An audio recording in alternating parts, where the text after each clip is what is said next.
Hi everyone, it is Nat and welcome to another video and happy Thanksgiving. I know I'm putting this up Wednesday, so happy day before Thanksgiving. Because today I'm doing the Thanksgiving tag. It is Thanksgiving tomorrow, like I said.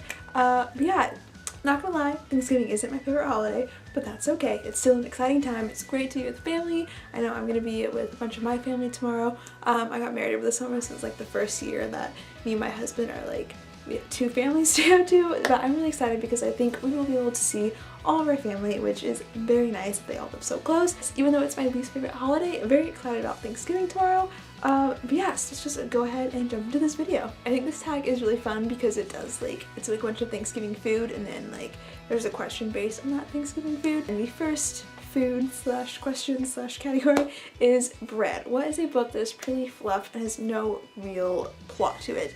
And for this one, I'm going to go with Blind by Rachel Dwowskin. I want to say I really did enjoy this book. It was very interesting, but I felt like we were just kind of following a girl. There was no like standard plot. Like I felt like there was no like climax and like downfall and like all that type of stuff. I thought we were just like kind of just following her life, which like it was very interesting because she's blind.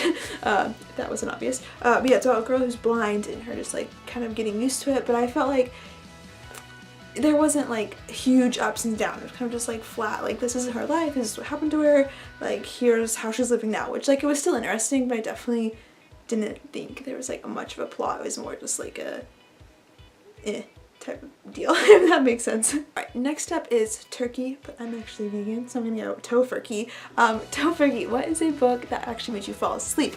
And this one I'm going to go with The Warrior Heir by Cinda Williams China. Wow, I don't know why I struggled with that. This might be because I read this during a car ride, like a 9-hour long car ride, so I was very tired, but also I didn't love the book, so that probably helped. But I remember I was just like struggling to stay awake during the car ride while I was reading this. But again, a lot of that could have to do with the car ride in general. But yeah, I mean, this book wasn't horrible. It's been a while since I read it. But yeah, I definitely knew it wasn't a favorite of mine, and I was definitely struggling to stay awake. Gravy. What book makes the whole series worth reading? And for this one, I'm going to go with Midnight by Erin Hunter. This book is the first in the second series within the Warrior series, and this is actually the first book of the Warrior series I read. I skipped the entire original series, but this is my absolute favorite book of the entire Warrior series. To me, this book is the Warrior series. I don't think I would love this series so much if it weren't for this book, and not even this book, like this, the New Prophecy, like those 6 books. I am obsessed with. Those are what makes the series for me. I mean, the series is very good, but it's definitely those 6 books, namely Midnight, that like hold my heart and make me love the series so much. Stuffing. What is a book that is stuffed full of action scenes? And for this one, I'm going to go with Endgame: The Calling by James Frey. It's been a while again since I read this book, but I know it's about like this treasure hunt, and I really want to get the second one. It came out I think a while ago, and I'm just now hearing about it, which I feel like always happens to me. Anyways, so I know it's been a while since I read this, but I remember just like pretty much every scene. It was like go go go, because it's like this treasure hunt with these super like capable kids. So like they're always doing something. They're always trying to like sabotage each other, and they're, even if they're not like fighting each other, they're just always like go go go doing something.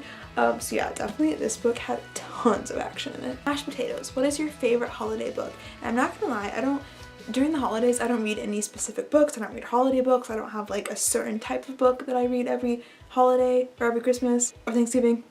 This is Thanksgiving tag. I don't really have anything I specifically read, but I know a lot of people read Harry Potter around the holidays. So I have been saving the last Harry Potter to read during Christmas break. I know this is Thanksgiving tag, but I'm gonna read it during Thanksgiving break. This is the last Harry Potter that I have to read, which is crazy. I definitely know it's a thing to read Harry Potter around the holidays. There's like the hashtag HarryXmas to you. So yeah, it kind of a cheat answer, but this is my holiday read this year. Cranberries. What book has the sweetest romance? And this wouldn't be a Read or Nat video if I didn't mention The Host by Stephanie Meyer. But no, I think the sweetest, best, most amazing relationship in any book or series is that between Wanda and Ian. I absolutely love their relationship. It is amazing, and it's so sweet. Like, Wanda is literally the sweetest person in the entire world, and Ian is so sweet to her. So it's just like tons of sweetness, and it's a lot of sweetness. So yeah, definitely Ian and Wanda from The Host. Corn. What is the corniest book that you've ever read? And I actually just read this book like maybe 2 weeks ago, and that is Beneath the Glitter by Elle and Blair Fowler. For those of you who don't know those these two. They're like the OG like beauty gurus of YouTube, and I have, well, my sister got their book like when it first came out, and I've had it on my shelf forever, and I was in a reading slump lately, so I wanted like fast, quick reads. So I picked this up, and man, was it corny and cheesy. I'm not gonna lie, it was a fun read. Like I did enjoy it, but it was so cheesy, so cliche, so just like all of like everything you would expect like a cheesy novel to be. This was it. Green beans. What book is too long and needs to be shortened? For this one, I'm also going to do like a cheat answer / change the question.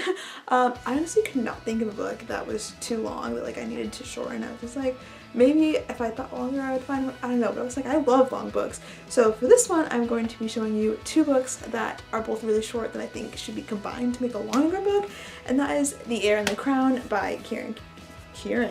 I am screwing up author names today. By Kiera Cass. I mean, this book is so small. I easily think these two could have just been one book. It would have been a longer book, but that's okay. I do not think that they needed to be two books. Pumpkin Pie. What book do you read to get out of a reading slump? And I always like to either do like favorites, contemporaries, or like short books. I was actually just used this book I'm about to show you to get out of my reading slump, and that is Dragon's Oath by PC and Kristen Cass. This is a super short novella, just teeny tiny, but it gets me through a book and then it gets me excited to read other books.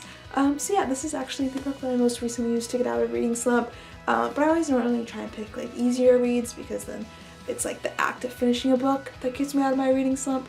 So pick like smaller, easier, like just fluffy, nice reads, so I can like speed through them and then I'm ready for more books. Alright, I think that is going to be it for this tag. Comment down below any awesome answers you have to any of these questions. I would love to hear, and I'll see you guys in my next video. Bye!